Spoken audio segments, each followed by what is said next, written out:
जम्मू आ गए, दिल्ली आ गए, अलग अलग जगह पे आ गए, और अभी सरकार उनको कहेगी कि फिर से हम मेरी बात समझ गए? क्या सबके साथ मर्डर हो जाता है? क्या सारी बहुएं जला के मार दी जाती? Hello student, once again I am going to discuss with you with very important topic, and the topic is related to the Supreme Court judgments, because we know as a student of law जब हम mains के answers करते हैं, in fact जब हम prelim में भी करते हैं, तो हमारे लिए केस लॉ इम्पॉर्टेंट है, there is no doubt about it. जो भी केसेस आते हैं वो दो कैटेगरीज में हैं, ईदर द केस लॉ में बी आज from leading judgment, which is the landmark judgment on a particular legal issue. Other would be the very landmark plus recent judgment of the Supreme Court. So I will today discuss about all the important recent judgment of Supreme Court in the year of 2025. But I have chosen only one month, that is one month of January. In the month of January, all the important judgments of Supreme Court which are important for our examination purpose, I will discuss one by one in detail. So I will begin with all the important cases, and I will start from first case, that would be Mohammad Tahir Hussain versus State of NCT of Delhi. ये जो case है ये हमारे constitutional rights के बारे में भी है, और बेसिकली इस केस में सुप्रीम कोर्ट ने harmonious balance between two varieties of rights पर डिस्कशन करा। So what was the point two discuss in this case? I will give you a brief on it. There was a person who was accused for many offences in the Delhi riot, and he was also contestant for an election also. He was in the jail and he filed an interim bail, and the ground he has taken to claim the bail was that he wanted to contest for the election. As he wanted to contest for the election, it becomes important for him to be represented before the people of this constituency of that particular person. So he claimed that he want to have bail for certain period of time to convince the people of that particular constituency from which he belonged. Supreme Court के पास issue ये था, there was a issue before the Supreme Court, whether that person should be granted interim bail during the time when he was an under trial prisoner, or should reject the application of bail. In that application, the claimant has raised another case law which was decided in the year of 2024, in which case the similar kind of issue was raised, that was Arvind Kejriwal versus Directorate of Enforcement 2024. That is also important for your examination purpose. So that is what I am mentioning both of these cases together for your examination purpose.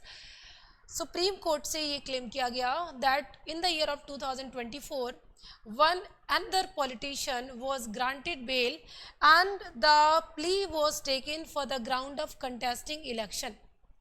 So when that person was granted bail, he should also be granted bail on that same scenario. Supreme Court was to decide the matter, and there were two kinds of legal issues. Whether that under trial prisoner should be granted bail on the claim that he want to contest for the election, whether contesting for election is a fundamental right of the claimant or not, and whether the case decided in the year of 2024 is to be applied in this present case or not. Supreme Court adjudicated the whole matter with so many legal provisions, constitutional norms and other articles of the constitution, and the verdicts decided earlier by the same court, and decided that we cannot compare the case decided in the year of 2024 and this case, because the bail application which was granted in 2024, the claimant was already a CM of that particular state. He was he was forming for particular political party, and in case if he was not granted bail, then might be possible that he would fail to represent the whole political party to represent in the democracy, which may cause prejudice to the democracy of that particular state. But in this present case, Supreme Court said that the applicant in this case is not having all those points to be similar to the previous case. Muhammad Tahir Hussain was alleged to have committed the offence which was serious in nature, means of criminal involvement of conspiracies, murder, riot, etc. So when the allegation were so serious, it should not be taken easily. Supreme Court decided that bail application cannot be granted as a matter of right to the under trial prisoners. So we need to take a balance between two kinds of right. In one hand, there is a right of the applicant who was an under trial prisoner, was claiming bail on that particular claim that he wanted to contest election, while in other hand, there is a matter of public order and threatening and fabricating of witnesses which were to be present in the court against that particular claimant. So now the court decided against that claimant and refused to grant the bail to that case. So this is the case that you can detail in your examination when you are writing about criminal bail jurisprudence mains answer, उसमें आप इस case को coat कर सकते हो. और इसको आप कोट करने के साथ साथ जो इसके साथ एक और केस है Arvind Kejriwal versus directorate of enforcement 2024, इसको भी आप एड ऑन कर सकते हो to fetch more marks when you are writing about bail jurisprudence. Now I am shifting to the other case of the 2025 in January, and the name of the case is S. Sobha versus Muthoot Finance Limited 2025. As we know that this particular company, a limited liabilities company, is a private company, and here the claimant has moved to the Supreme Court requesting to issue a writ petition against this particular private entity. There was a question before the Supreme Court whether the Supreme Court can grant writ petition, can issue writ petition to the private entity or not. So in this case, Supreme Court analyzes a very important test deciding the private entity or the government entity, that is function test. So might be possible in the prelim examination it may be asked in which of the following case Supreme Court introduced the function test. So that is what we are mentioning this case, function test for determine whether a body is subject to the writ jurisdiction or not. Whenever the court is to decide the writ petition is to be issued or not, the court is to look over the whole concept of the legal entity and the functions done by that particular legal entity. If the nature of the functions of that particular private entities are such which are affecting the applicant as well as to the public at large, then writ can be issued, otherwise not. So in this case, the court clearly mentioned that this particular private entity is not discharging any function affecting the public at larger extent. So this is not doing any kind of public duty. It's mean the court said that we are not issuing writ petition against this private entity of Muthoot Finance Limited.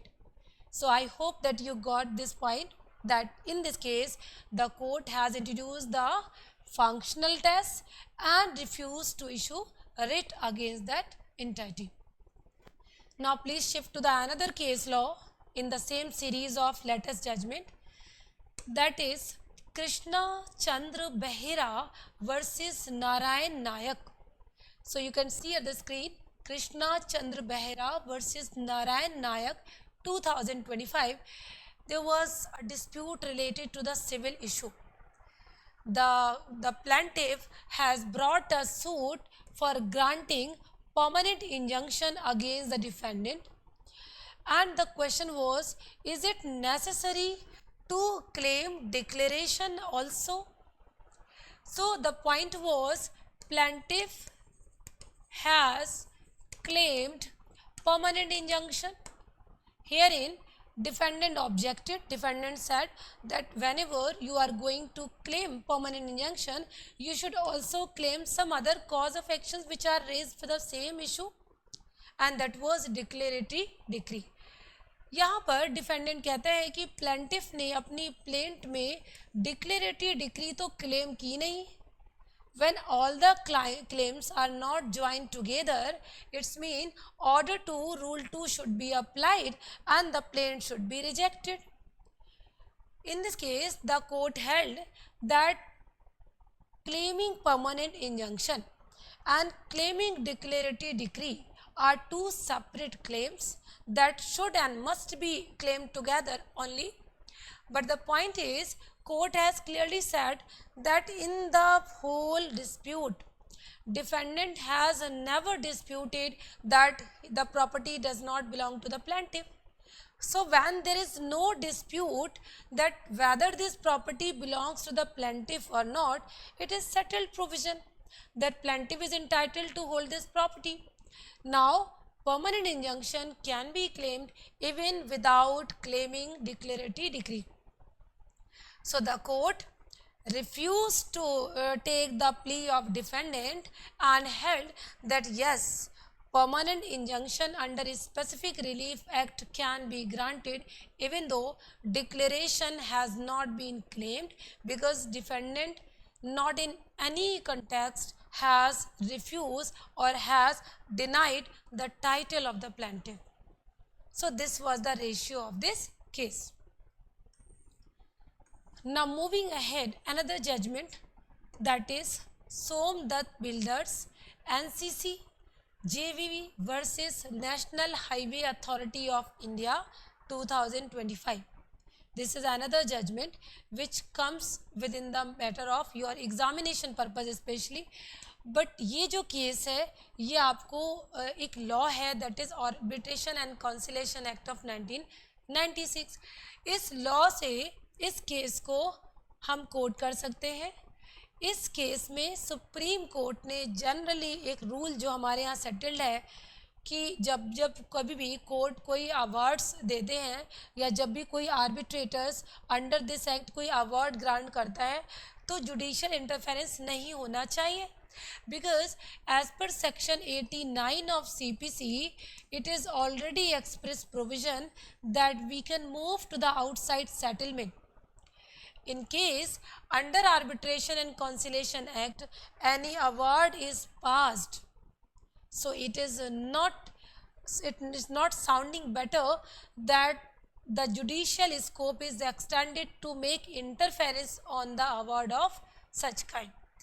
तो ये जो sections है, दो important section, that is section 34 and 37 of the act of 1996, जहाँ पर supreme Court ने इन sections को refer करते हुए क्लैरिफाई कर दिया that the courts are having very limited scope to interfere in the awards decided under this act of 1996.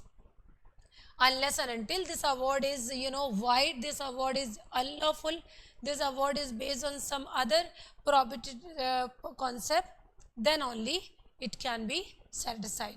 So this was the judgment. You can quote this judgment whenever you are writing mains answer for Arbitration Act of 1996 and can make the clarification that the role of judiciary in terms of interference is limited in itself. Now I'll take another case law, and this case is Mushir Alam versus State of UP 2025. Remember student, whenever we talk about the bail jurisprudence, because bail jurisprudence is a very important topic for your examination purpose in all the stages, in prelims, in mains and in interviews. So whenever you find any latest judgment, any landmark judgment related to the bail, you should always prepare and refer in your mains answer, because it will fetch more marks for you. Now this case that I am dealing here, that is anticipatory bail. So we know what the anticipatory bail is and when anticipatory bail is to be granted. यहाँ पर court ने state of UP को ये चीज़ बोला कि we have so many plethora of judgments जहाँ पर आपको ये बताया जाता है कि आपको किस तरीके से बेल प्रोविजंस को अप्लाई करने देना है। मीन्स जो भी कोर्ट्स हैं उनको कोशिश करनी चाहिए कि वो as a matter of rule bail grant करें जब तक कि एक्सेप्शनल कंडीशन ना हो। यहाँ पर कोर्ट ने कहा कि एक बार अगर इन्वेस्टिगेशन कंप्लीट हो जा रही है and the chargesheet is already filed, उसके बाद अरेस्ट प्रोसीजर अगर आप कर रहे हो, this does not sound to be usual mode. Means whenever any offense has been done, FIR is lodged, the police officer used to go for the arrest procedure when there is a reasonable apprehension that the person has done the wrong. यहाँ पर court ने कहा when investigation is already completed, charge sheet is already submitted in the court of law, it is becomes the stage which is quite mature. So now you should not proceed to arrest the accused. You should simply ensure that that accused will appear to the court of law. That's so simple. Court में appear हो जाना ही sufficient है accused का, उसको arrest करके एक additional torture की ज़रूरत नहीं है. So this was provided in this case. आगे बढ़ते हैं हम एक और केस की तरफ, और ये एक ऐसा जजमेंट है स्टूडेंट जो हमारे लिए क्रिमिनल प्रोसीजर कोड यानी भारतीय नागरिक सुरक्षा संहिता में one of the important judgment consider किया जा रहा है, because this judgment has elaborated various dimensions against the unlawful arrest and against the unlawful rejection of bail provisions.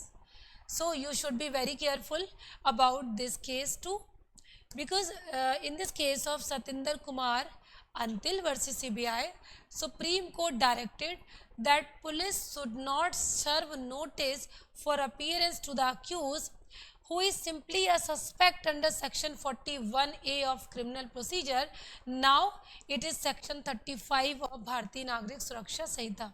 So we know in this case the court has held that a general rule is that you should only ensure the attendance of the person, not to haphazardly arrest that person, use the torture against that person. No. यहाँ पर supreme Court ने एक और ratio भी दिया which becomes important for us because we are living in a digital age. We always believe that even the Supreme Court are preferring to all the digital modes which are prescribed in nature. यहाँ Supreme Court ने कहा कि कभी भी अगर कोई police officers किसी accused को व्हाट्सएप के थ्रू या किसी अदर इलेक्ट्रॉनिक मोड के थ्रू नोटिस भेज रहे हैं कि आप अटेंडेंस करो, आप इंश्योर करो अपने आप को कि आप पुलिस स्टेशन में अपीयर हो जाओगे, so this will not be considered as a valid notice. Remember student, as per section 41A of CRPC, if the notice is issued to the accused one and he appears before the police officer, then it is not necessary to arrest him further. इसी situation में supreme Court ने कहा कि जो आप notice issue कर रहे हो वो एक वैलिड मोड में होना चाहिए.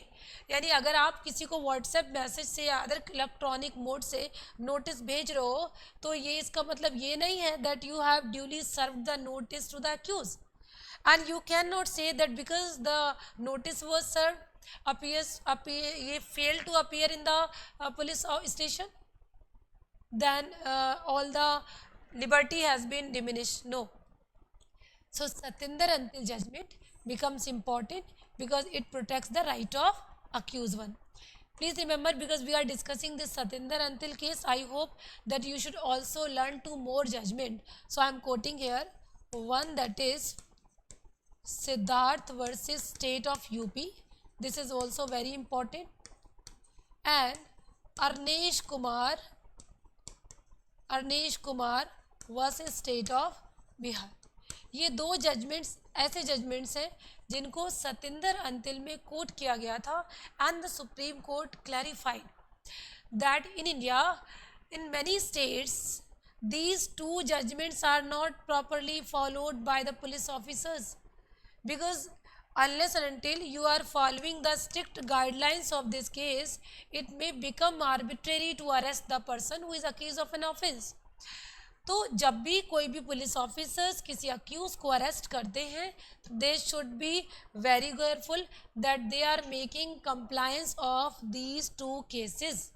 Okay, so this is the third one, that all these cases are important whenever you are writing about the rights of accused person under Bharatiya Nagarik Suraksha Sanhita. Now one more case, that is Central Bank of India versus Shrimati Prabha Jain. ये भी 2025 का judgement है और एक important judgement है civil procedure code में. इस judgement में स्टूडेंट एक इशू ये है कि अगर कोई person, any person has brought a plaint in the court of law, so we are very aware of this fact. So once the plaint is filed before the court of law, the court is to consider that plaint. Under order 7 rule 11, there are various grounds wherein the court can reject the plaint. Now the question is, just imagine if a plaint is filed before the court of law wherein some cause of action are barred to be initiated under any statutory provisions and any other rest of the cause of action can be initiated properly, तो क्या हम पूरे plaint को reject कर देंगे? This is the point. तो यहाँ पर क्वेश्चन ये था कि क्या whether plaint can be partially rejected under order 7 rule 11 of CPC or not. So यहाँ सुप्रीम कोर्ट ने कहा कि if there are some relief which can not be initiated because there is any legal provision which is debarring to be initiated this provision, and there are some reliefs which can be initiated because there are some reliefs जिन पर कोई भी legal provision उसको adversely effect नहीं कर रहा, तो supreme Court ने कहा ऐसी प्लेंट को कोर्ट को एक्सेप्ट कर लेना चाहिए, ना कि उसको पार्शली रिजेक्ट कर देना चाहिए. So it becomes important for you कि जब भी आप ऑर्डर 7 रूल 11 पर अपना आंसर लिखते हो तो आप इस क्वेश्चन की, इस केस को लिखकर ये समराइज कर सकते हो कि what is the scope of the judicial magistrate when it is determining the acceptance और रिजेक्शन ऑफ द प्लेंट. तो आप इसमें इस केस को रिफ़र कर सकते हो बिकॉज ये लेटेस्ट जजमेंट है. अगर आप अपने आंसर में ये लेटेस्ट जजमेंट डालोगे तो ऑफ कोर्स आप अच्छे मार्क्स फेच करोगे. Another point that is Reena Kumari उर्फ रीना देवी उर्फ रीना वर्सेस दिनेश कुमार. ये जो जजमेंट है स्टूडेंट, ये फैमिली लॉ से रिलेटेड है. हम लोग हिंदू मैरिज एक्ट 1955 पढ़ते हैं जिसमें सेक्शन 9 में रेस्टिट्यूशन ऑफ कंजुगल राइट्स के लिए हम पिटीशन डालते हैं. So there was a question that husband has filed a petition for restitution of conjugal rights and the court granted decree of restitution of conjugal rights in favor of husband. Wife refused to live with the husband even after that decree. It means wife has non-complied the decree of the court. The question was whether the non-compliance of restitution of conjugal rights decree, the wife is disqualified to claim maintenance under section 125 of CRPC, now under section 144 of BNSS 2023. The court clarified in this judgment.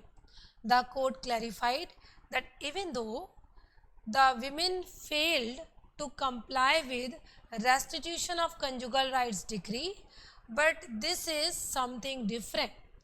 Only in that non-compliance, the women cannot be denied from the right guaranteed under BNSS or CRPC of her maintenance against husband, because the purpose of section 125 of CRPC or now 144 of BNSS is the social welfare, social legislation which protects the right of women.